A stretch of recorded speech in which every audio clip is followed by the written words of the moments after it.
এই জগতে সবার পছন্দের মানুষ হতে পারবেন না, যতই আপনি তাদের হেল্প করেন না কেন, তারপরও তারা পছন্দ কখনোই হইতে পারেন না। হ্যালো এভরিওয়ান, আসসালামু আলাইকুম, কেমন আছেন সবাই? আমি রাবিয়া জগতে আলহামদুলিল্লাহ, আপনাদের দোয়ায় আমি ভালো আছি।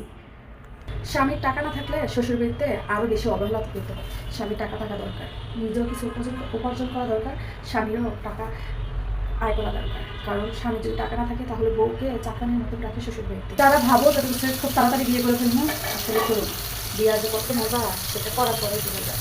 সংসারের মানুষের প্রত্যেকের দুঃখ মানতে মানতে জীবন কেনাকাটা হয়ে যাবে, তারপরে তাদের মনের মতন বউ আছে আছে এটাই চালু করতে। এখন বাইরে প্রচুর কথা দেখেছে, কিন্তু দরজা আটকে দরজা আটকে এখন আনতে হয়ে গেছে, এদিকে জানলা নাই, চুলার চুলার জাল লাগবে না, চুলার ভিতরে এটা হচ্ছে দরজা বাজার খেলা যায়। এত যদি খাইবার যায় তাহলে সুপার সইব না, বুঝছেন? সেটা আমাদের জাল লাগবে। এই যে এদিকে মাছ বসায় রাখছি, মাছগুলো এত সিধা সিধে হাতে প্রত্যেক দিন আমার হাতগুলো পড়ে যায়, মাছ গাইকা দিয়েছি যেই জন্য।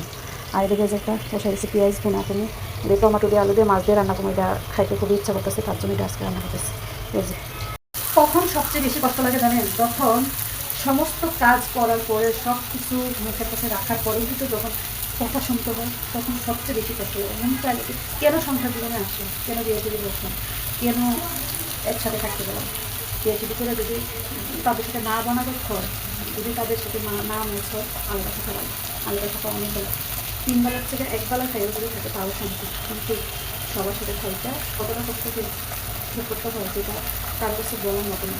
কারণ বললে সংসারে এগুলো কথা বলা হবে। তো এই সবার কাছে সব কিছু নিজের ফ্যামিলির করে বলা হবে, সংসার জীবনে কতটা কষ্ট হয় যে মেয়ে করে সে বলতে পারে।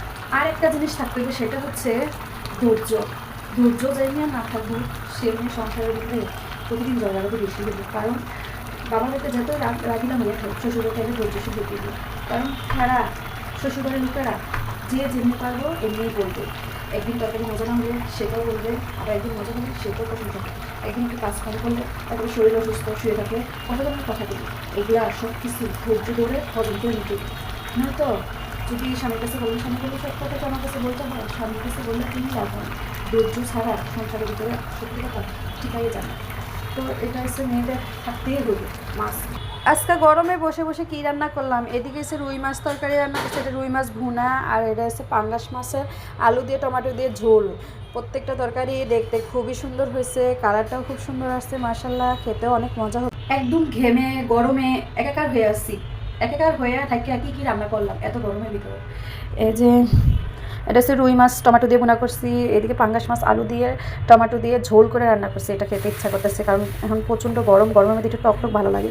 এই যে এটা রান্না করছি, আরেকটা রান্না করছি মাছের ডিম।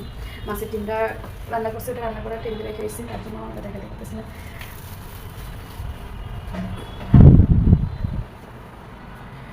আরেকটা রান্না করছি ডিম, এই যে মাছের ডিম রান্না করছি। এটা এখনই রান্না করে একদম শেষ করছে, যে গরম গরম সব কিছু রান্না করে একদম কমপ্লিট হয়ে গেছে আমার।